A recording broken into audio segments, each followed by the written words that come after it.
bueno, yo recibí una plantilla ya editada. En la plantilla la nota va de color diferente, de color verde. Por si acaso tienen la duda de si se les cambió o no la nota, se les cambió. Son como 3 personas. Hubo, se sacaron 4, algo, 4, 2, 4, 1, algo así.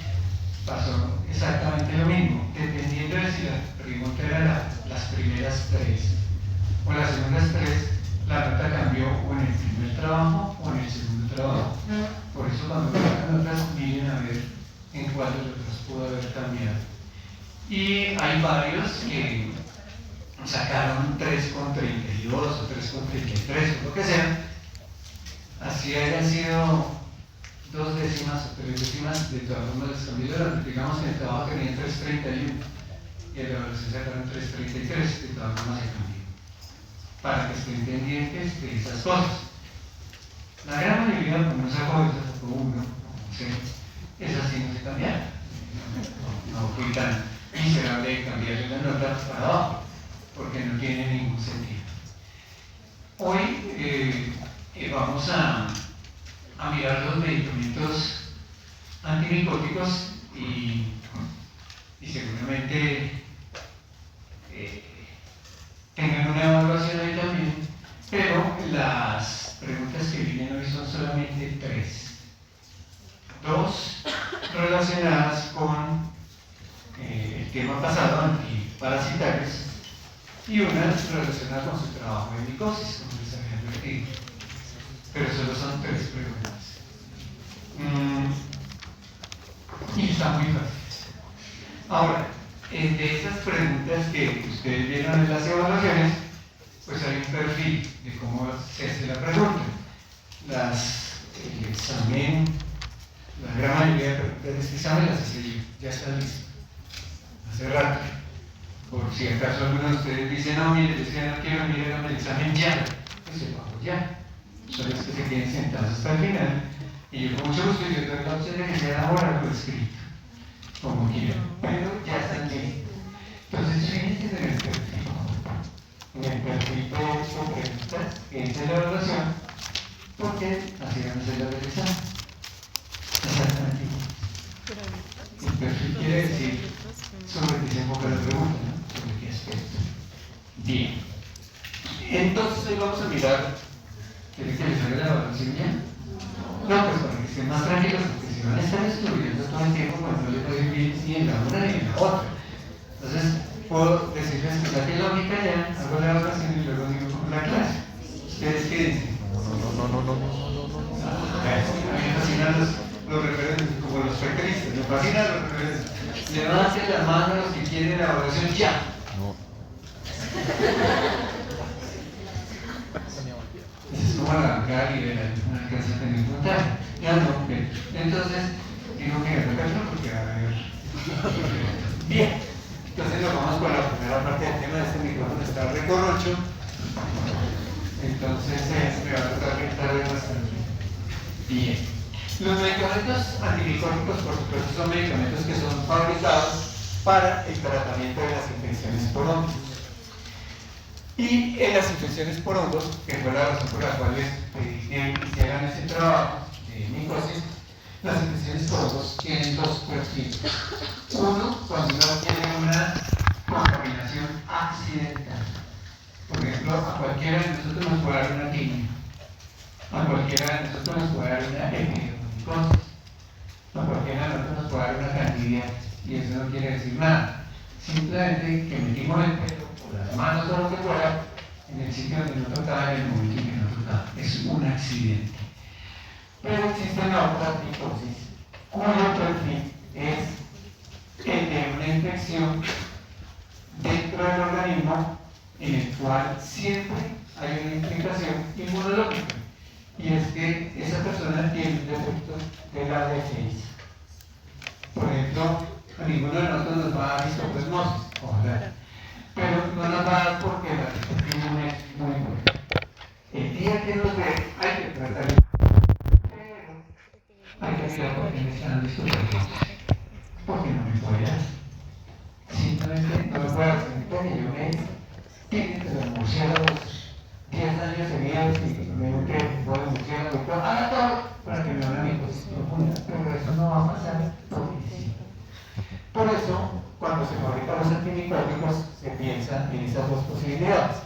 Que tenga con el sonido, nos traigan ahorita el micrófono. Se piensa en esas dos posibilidades. O la micosis es superficial, o la micosis es sistémica. ¿Está clara la idea? Y van a ver que el perfil de los antimicóticos es ese. O es superficial o es sistémico. ¿Cómo se clasifican entonces las micosis? Las más superficiales se llaman epidermomicosis, y son esas dos.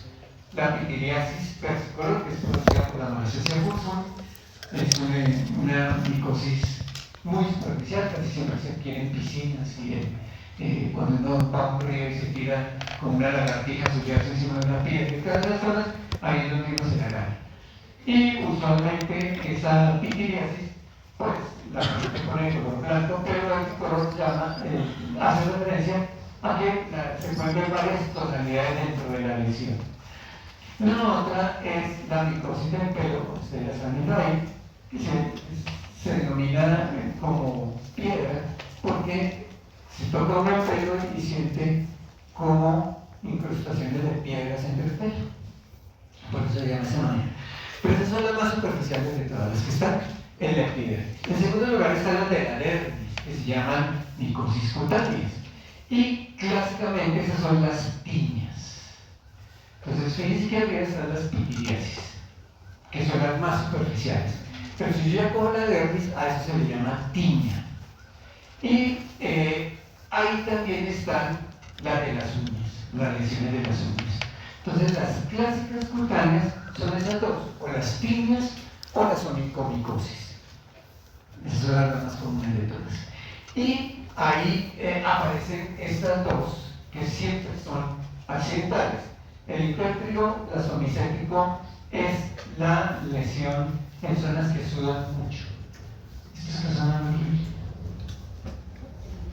Sí, me parece que tuviera como tuberculosis canilla y entonces la voz viene y se va. Entonces, a ver cómo me puedes ayudar con eso.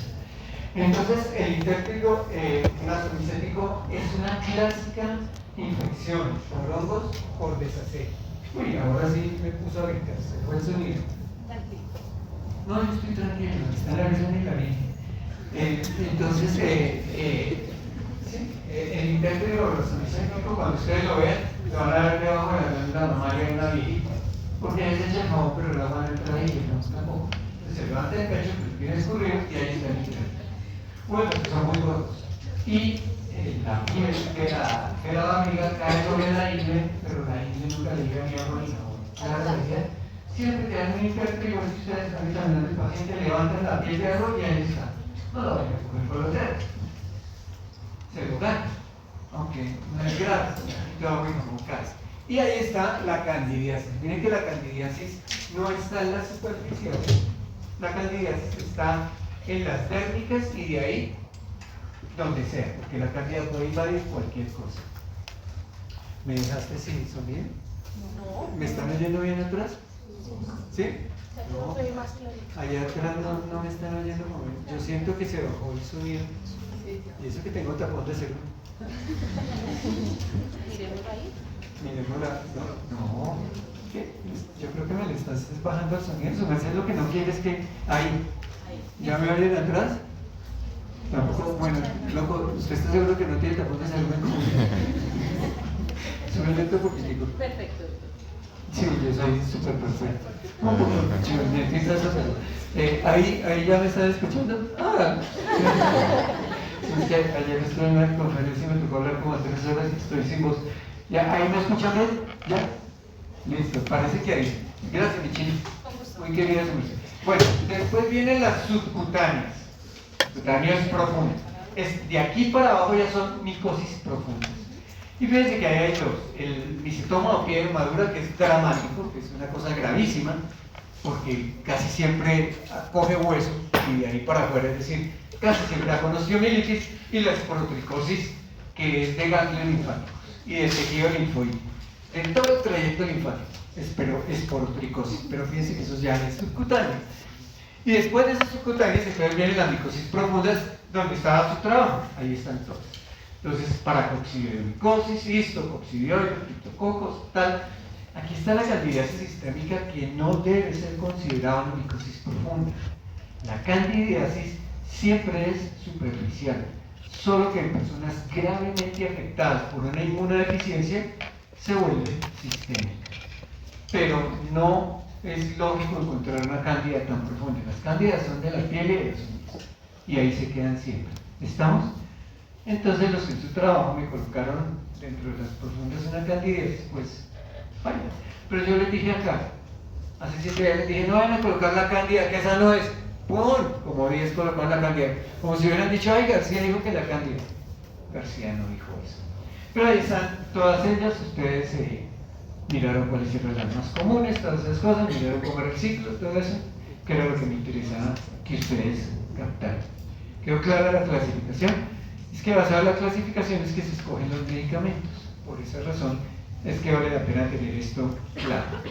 Ahí están viendo una bellísima pitiriasis, casi siempre aparece donde uno se acuesta, y donde pone la piel ahí en los rieles, que son manchas blancas, todas son blancas, pero a veces esas manchitas cambian de color. Es un color de moda, se ve bonito.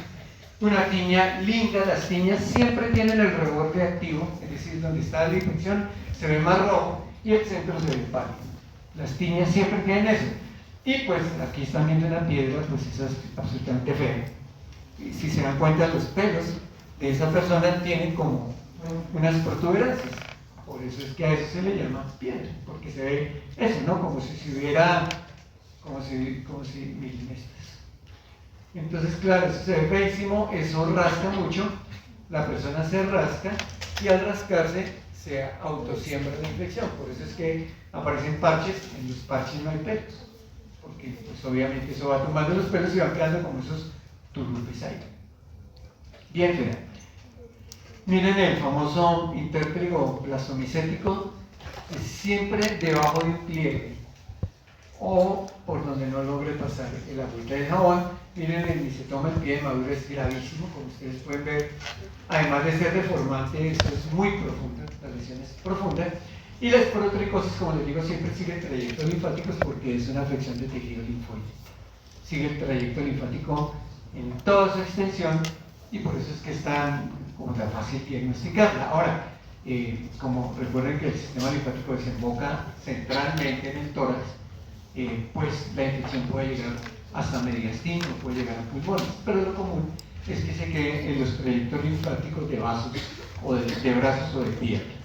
Bien, ahí están viendo una histoplasmosis, a su izquierda una coccidioidomicosis y una aspergilosis.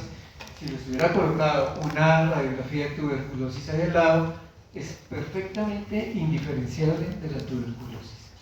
De hecho, cuando uno ve una radiografía de estas, pues como uno está en Colombia y lo que más hay es tuberculosis, uno dice, esta es una tuberculosis hasta que se demuestre lo contrario. Toca tomar pruebas de esputo, pruebas de sensibilidad. Dentro de esta aspergilosis y una tuberculosis cavitaria son idénticas, no cambian, pero en nada, absolutamente nada. Cuesta coccidioide con una lesión tan grande, porque así se puede ver la tuberculosis. Por esa razón, digamos que estas profundas son, siempre toca es con pruebas serológicas lograr establecer el diagnóstico, porque el resto es muy complicado. Bien, aquí tienen ejemplos. Para poder saber dónde puede actuar un medicamento antimicótico, pues recordemos cómo está constituido un hongo. Y fundamentalmente el éxito del hongo está en ese punto. En la membrana, fíjense que la membrana es lo que aísla el citoplasma del hongo de la quitina, que es esta verdecita gruesa que ustedes están, o azulita, esa que están viendo acá. Esa es la quitina. Entonces, la membrana fúngica es lo que aísla el hongo del medio ambiente. Es la más profunda de todas, digamos que es esta.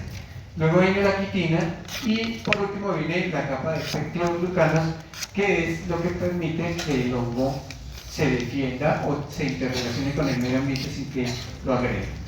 Entonces, la membrana está constituida por fosfolípidos. Están viendo ustedes. Y los precursores son el escualeno el lanosterol y el ergosterol. Por supuesto, el ergosterol es el paso final. Y ahí están los famosos fosfolípidos de membrana.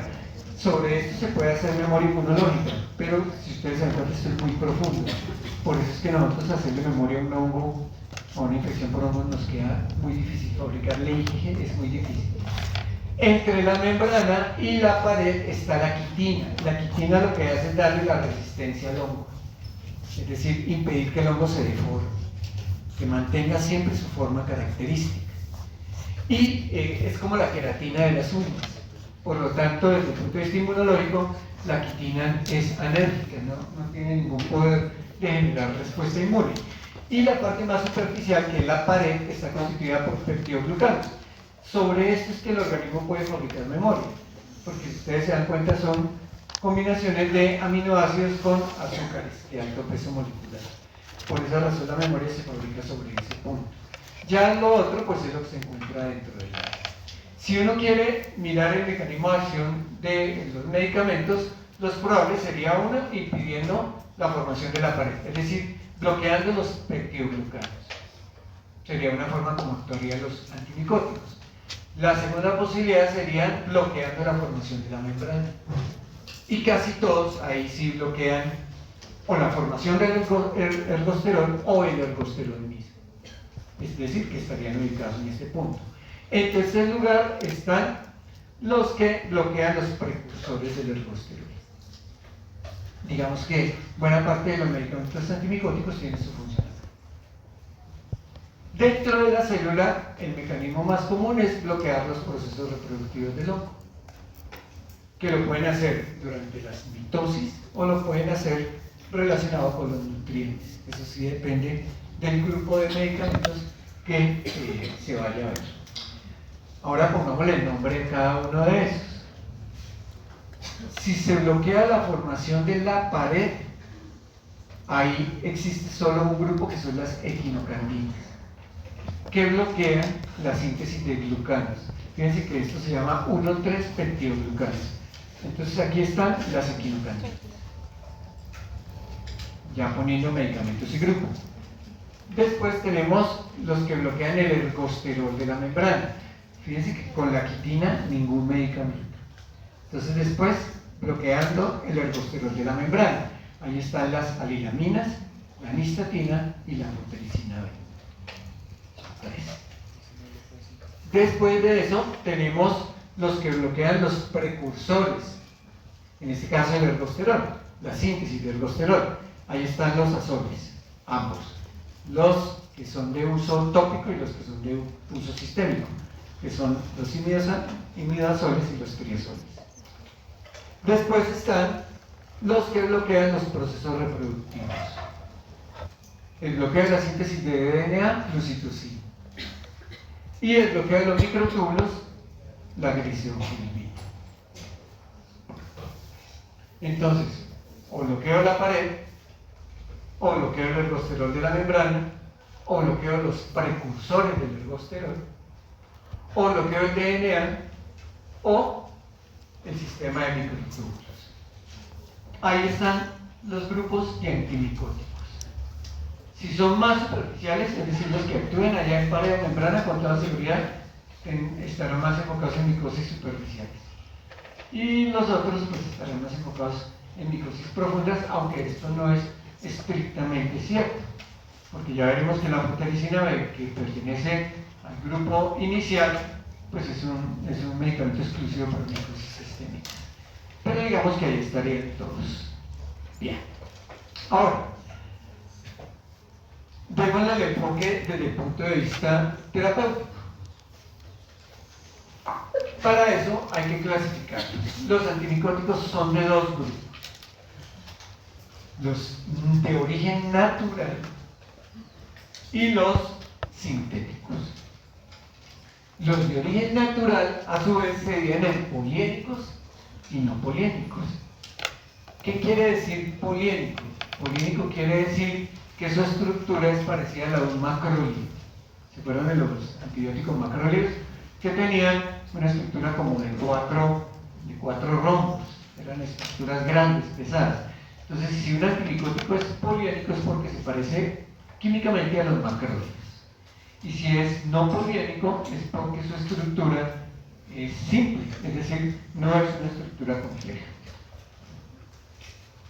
Pero ambos, tanto poliénicos como no poliénicos, son naturales, es decir, se derivan casi siempre de algún hongo. Y por eso su origen es natural.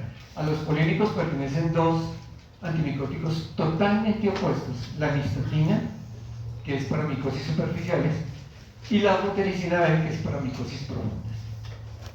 Son totalmente opuestos en su acción y en sus indicaciones terapéuticas. Uno para superficiales, la nistatina, de hecho, la nistatina no se absorbe, por eso solo son micosis superficiales. Y la amphotericina, que es exclusivamente para micosis profundas. De los no poliénicos está la glicerofulmina, el grisomil, que como van a ver ustedes, tiene las indicaciones de la nistatina, pero más allá de la zona activa. Y de los sintéticos, pues están la fluorocitocina, un medicamento muy complejo, ya lo van a ver ustedes, los azoles, que son los reyes de la creación. Los mejores son los azoles. De hecho, para cualquier micosis, el mejor medicamento es un azol, ese de los sintéticos. Esos son los medicamentos más usados en todo el mundo, son los de mayor formulación, etc. Estos azoles, como ustedes van a ver, se dividen en dos grandes grupos: los tópicos, es decir, los que solo se pueden utilizar por cremitas o lociones, o los de uso sistémico, que son una fantasía. Ese es el que yo uso.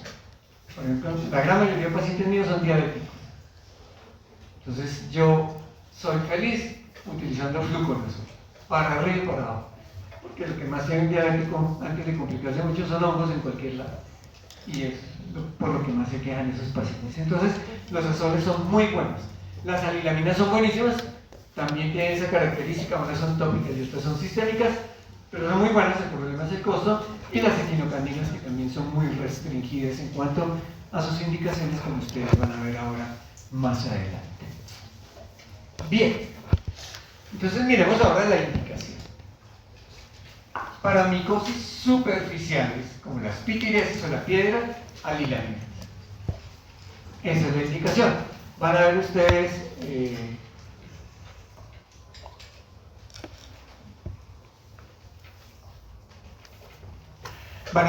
que estas alilaminas se pueden utilizar, como ya les acabo de decir, como tópicas o sistémicas, dependiendo de la micosis que yo esté manejando.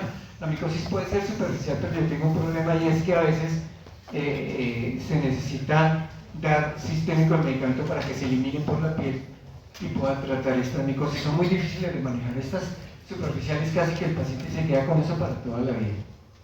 Casi. Y eso hay que tenerlo muy en cuenta. Entonces aquí tenemos, uno, las micosis superficiales. Para las micosis de la piel, fíjense ustedes que cambia un poco el rango. Entonces tenemos todas las que les había mostrado. Miren ustedes cómo las amilaminas pueden utilizarse en dérmicas también. La glicerofulmina para todas las niñas es una fantasía. Y los azoles. Si ven que aquí aparecieron esas que les había dicho que tenía su indicación ahí. Y miren ustedes acá que si es ya sistémica, si es sistémica, miren que a las superficiales, a los medicamentos superficiales, ya se les asocia flucitocina, amphotericina B y equinocandinas, que solo son para micosis profundas. Es decir que dependiendo de la micosis, yo voy a tener o un uso de antimicóticos solo para uso superficial o ya para uso profundo, depende. Es decir que amphotericina yo solo la uso en cutáneas o sistémicas, pero no aquí. Y si se dan cuenta, los azoles sí se repiten, exceptuando las epidermomicosis. Fíjense que los azoles ya se comienzan a repetir muchísimo porque tienen esas dos posibilidades de ser utilizados en micosis superficiales, nunca tiñas, ¿no? En tiñas sí hay unas que son muy específicas, en micosis superficiales o micosis profundas. Bien, y ya en las micosis subcutáneas, miren, si ven el tratamiento, tiene la tendencia a utilizar otro tipo de medicamentos. Por ejemplo, el listoma en pie de madura se maneja mejor con sulfas. y con cirugía. Tristemente la cirugía es amputación por la profundidad de las lesiones, pero ahí el antimicótico suele fallar muchísimo, porque cuando las lesiones son tan profundas es imposible conseguir una buena respuesta. Y la esperotricosis, que recuerden ustedes es la de los trayectos linfáticos, miren que se utilizan antimicóticos, pero el que da mejores resultados es el yoduro de potasio. Entonces aquí, dependiendo muchísimo del tipo de micosis que tiene el paciente en un momento determinado, es que yo puedo escoger el medicamento. Con la micosis suele pasar eso con mucha frecuencia. Ahora, ya para las micosis profundas, muy rápido, no, yo me dejo. Ya para las micosis profundas, como ustedes se van a dar cuenta, en las micosis profundas siempre los medicamentos de elección van a ser los mismos. O yo puedo utilizar anfotericina B, o yo puedo utilizar algún azol. Casi siempre tiene que ser un triazol. Pero también van a ver que dependiendo de lo que salga en los cultivos o en las pruebas serológicas, aparecerán otras cosas. Esto, por si las moscas se cuelgan mucho, está en su libro, en el texto guía, para que no se me vayan a estresar mucho, porque está ahí. Lo que pasa es que, pues, como yo no puedo poner el texto guía acá, pues entonces les hago el resumen. Las profundas, como les digo, o anfotericina B o triazol, no hay más opciones, salvo las especificidades. Entonces miren las especificidades. Para candidiasis sistémica y aspergilosis, si no son triazol y anfotericina B, flucitocina o equinocandinas. Para histoplasmosis coccidioidomicosis, equinocandinas. No siempre, pero puede funcionar. Para coccidioidomicosis, triazoles o sulfadiazina. Es un asunto de ustedes. Para criptococosis, flucitocina. Pero si ven que el tratamiento siempre lo arranca uno igual. Uno siempre pone anfotericina B o pone triazol. Siempre. Siempre. Pero a la medida que vayan saliendo los cultivos o la respuesta al tratamiento, aparecerán las especificidades. Hay medicamentos muy específicos que ustedes los están viendo ahí. Porque eso es importante que lo tengan en cuenta cuando se habla de micosis. En términos generales, hacer el tratamiento de una micosis no es fácil. Esto es muy complicado, ya lo verán ustedes cuando estén ejerciendo algún día la medicina. Esto no es nada fácil. Sin embargo, debo decirles, por ejemplo, que la anfotericina B liposomal pues es una fantasía. Entonces uno la coloca y los resultados se ven porque se ven. Liposomal, eso sí no puede ser,